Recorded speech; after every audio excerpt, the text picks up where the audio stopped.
Abakwatiddwa kuliko Christopher Alinda ne Johnson Balingana nga bano baludde nga bajja ku bantu ssente okubafunira layisinsi nga babalimba nti bakolera mu kitongole ki Professional Health Allied Council ekiri wansi wa Ministry y'ebyobulamu.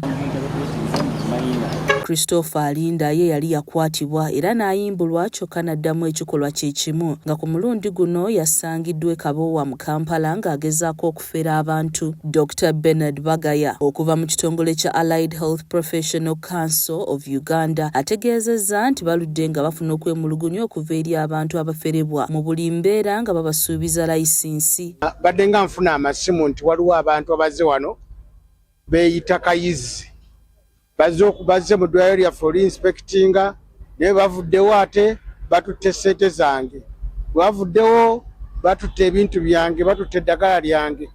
Kakati tubadde nga tugezaako banoonyaako. Christopher Alinda agambibwa okuba ng'amaze ebbanga erisoba myaka 2 ng'afera abantu. Michael Mubirukayizi ng'akolera mu Allied Health Professional Council of Uganda agamba nti babadde bakozesa erinnya lye olwo ne babba abantu. Ono agamba nti ebbanga lye babbidde abantu bagenze mu ddwaliro nga kayizi gye beeyitirayo kayizi bamanyi kayizi yennyini ne bankubira essimu ne bagamba nti kayizi waliwo wano mu bantu bano bazze beeyita kayizi naye ate tetukulabako.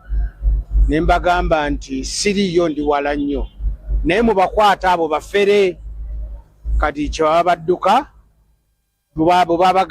bagezaako bakwata ne bafubutuka. Poliisi community neeyambako ne poliisi neegoberera nga baddukira mu mmotoka ne babakwata ne babaleeta no ku poliisi. Ono agamba nti ebbanga lye babbidde abantu basaana basalirwe ebbanga eriwerako nga bali mu nkomyo kubanga babadde bajja bakwatibwa ne batwalibwa mu kkooti ate oluvannyuma ne bayimbulwa. Katonda yatuyamba emabegako awo twakwata abasajja abo Alinda Christopher ne munne ne tubatwala paka mu kkooti ne bagenda e Luzira ne babeerayo ebbanga ndowooza lya mwaka ate ne babata kibonezo ekigwako ne babata ne tuddamu ne tubakwata ng'era bakola ebintu bye bimu bagenda mu malwaliro beeyita kayizi. Ayogerera poliisi mu Kampala n'emiriraano Rachel Kawala akakasizza okukwatibwa kw'abantu bano era n'alambulula ku misango egigenda okubaggulwako. Abakwatiddwa omu ku bo ayitibwa Alinda Christopher.